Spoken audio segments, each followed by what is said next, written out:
Well, good morning, everyone. Hope you're doing well today. Hope you're ready for a great week. It is going to be one. Over the next few days, I want to dig into the book of Esther. At least that'll be the plan.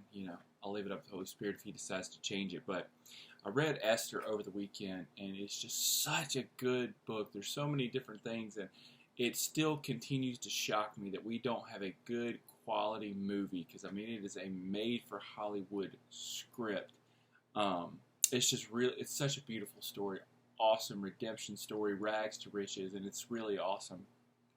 So, for those who know the book of Esther, just a little, or those who don't, just a little recap. Esther was an orphan. She lost both of her parents. Both of her parents died, and she was being raised actually by her cousin, who took her in as his own daughter, Mordecai. And Mordecai the people of Israel were under exile for the past, 100 years, somewhere in there. And here they were in a foreign land, and Esther, being raised as this little orphan girl, raised by a family, ends up becoming the queen over Persia, over this entire land. She becomes the queen. And here Mordecai is sitting outside of the city gates, outside of the king's gate, outside of the palace. And there's this guy who is second in command, Haman, and who was second in command only to the king. And so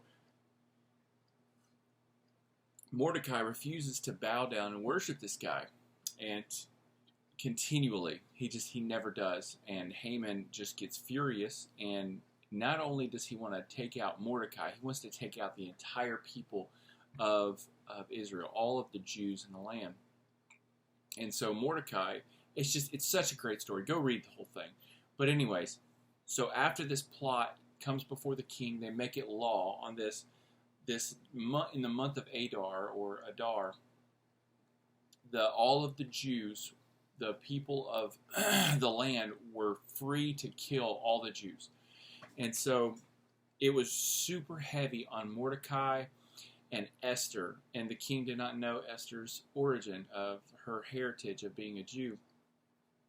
And so here we are in the story, and Esther and Mordecai are writing back and forth about the predicament that they're in. Here they are, a few months away from becoming a people who are annihilated, who are completely wiped out. And here Esther is as the queen, and Mordecai, as the one who raised her. And so they're writing letters back and forth of what they should do. And I want to go over a few statements, and we need to learn from these statements and apply them to our own life, because we're going to go through times of, standing on the outside going, what do I do? What should I do? What should I stand for? Where do I go here? And understand that Esther did not want to go before the king, because if you go before the king unannounced or uninvited, unless the king held out a scepter, you would be killed, because it is not okay in that society to go before the king uninvited. You had to be invited in order to go safely. And so here we are reading these letters back and forth from Esther to Mordecai. And I want to focus in on verse 13 and 14 this morning from Esther chapter 4. So Mordecai's writing back to Esther. Then Mordecai told them to reply to Esther, "Do not imagine that you in the king's palace can escape any more than all the Jews. For if you remain silent at this time, relief and deliverance will arise for the Jews from another place, and you and your father's house will perish." So Mordecai, here he is.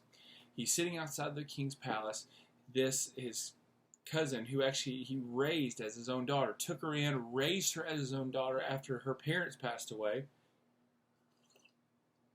And here she is in a place of authority, a place of honor, a place that she could possibly do something about this. And what does he say? He said, don't just sit back and think that because you're in this nice palace, you can escape what is coming. So there's two little main points to this. That's the first. Understand that me and you have a responsibility with the affluence that God has provided to us especially in the United States. We are in the top 10, so most of us are in the top 1% of the wealthiest people in the history of the world. Here we are in the entire world. We're in the top 1%. If you make, I believe, above 50,000, you're in the top 1%. If you make above like 35,000, you're in the top 5% of the wealthiest people in the world.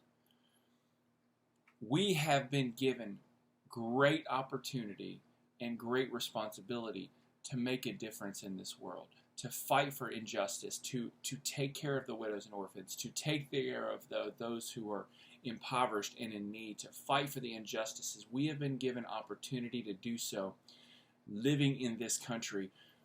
We have a right to do that, but we also have a responsibility to do that. I love Mordecai's thinking of, look, don't think because you're where you're at, you can get out of the responsibility that this won't affect you. You know, you have a birthright as a Jew that this is going to affect you. And if you're not faithful with where God has placed you, destruction will come upon you. However, God will still deliver his people, but for you, destruction will come upon you because you are not faithful and you are not using what God has given you and where God has given you as your place in the palace. Does that make sense? So I love that part. First of all, we can learn that, hang on a second, we have a responsibility with where God has placed us, with what he has put into our lives. What are we going to do with it, first of all? And then the second part of what Mordecai says is God will bring deliverance. The Jews will be delivered. God will take care of his people. He will be faithful. Even if you're not part of it, even if you don't do it, even if you reject what God is, you take and you just worry about protecting yourself, protecting where you're at, protecting what God has given you. If that's all what your life is about, God will still take care and fulfill and take care of his people. He will bring deliverance, but you and your house will perish because you have refused to be faithful and a good steward with what God has brought into your life in the position that you hold. Man, that can be, I hope that's a sobering thought for us in this country. God has given us such an incredible opportunity to be faithful and to make a difference with our finances, with the lives that we've been given, with the freedom that we've been given. Are we simply doing kind of like what Esther did? If you read chapter 4, kind of going, hang on a second, if I go and do this, if I go and say something, I could lose everything. I could lose my very life, let alone my position in the kingdom. And you know what I'm saying? And so I pray first two things this morning. First of all, I pray that we will be aware and our eyes will be open to the responsibility we have as Americans to make a difference. As the top 5% income earners in the world, I pray that we will wake up to the fact that God has given us an opportunity to make a difference in the world beyond just the comforts of our life. That's the first thing. Secondly, I hope we are sober to the fact of, man, what am I doing? Am I simply protecting? What do I worry about? Do I worry about losing my life? Do I worry about losing what I have, a job or a house or the comforts of this world because I stand for something? Because and one of those things that we've studied in counterculture, we've talked about poverty. And this week, this Wednesday night, we're going to talk about widows and orphans. What are we afraid to lose? What bothers us? What are we truly afraid to lose for serving Christ, for obeying what he commands us to do, for taking care and fighting for those who can't take care and fight for themselves? What are we willing to lose for it? And as we'll get into later in the week, Esther has a sobering moment and a wake-up moment of, there's a famous phrase, if I perish, I perish, which we'll get into later this week. But we need this morning to take a moment and go, I'm going to be held responsible. I'm going to be held responsible for what God has given me, the place that God has brought me to, the finances that God has given me. Maybe this is why I've been created, which we'll talk about tomorrow. But what am I doing with what God has given me? The life that I have, the home that I have, the job that I have, the finances that I have, all of those things, what am I doing to give my life back to God and say, God, what do you want me to do with the life that you have given me?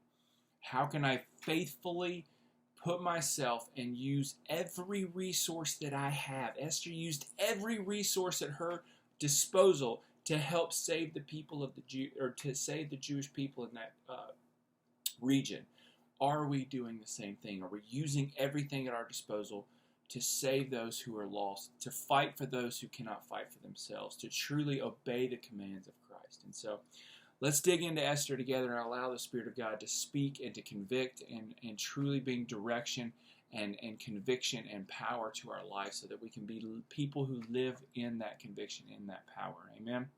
So, hey, we continue to pray for our leaders, and I really want to lift up Pastor Mark again in your prayers. Those who don't know, he is back in he has been admitted to the hospital down in Clanton last night. They will be cleaning out the wound in his foot and taking a look at him today. And so just continue to lift him up in your prayers for God's healing, for God's strength, that God will truly just bring him peace during this time, and that also that God will continue to give him wisdom and direction this week as we will hear from our governor of what rules and regulations they will have in place as the Safer at Home order set to expire July 31st. And so just pray for wisdom and guidance for Pastor Mark and the advisory council as they make the tough decisions in the days ahead and what to do. So y'all have a great day. God bless you and keep you. And I pray his favor will truly be upon you, and his grace and his mercy will go before you so that you can be Christ and represent him well.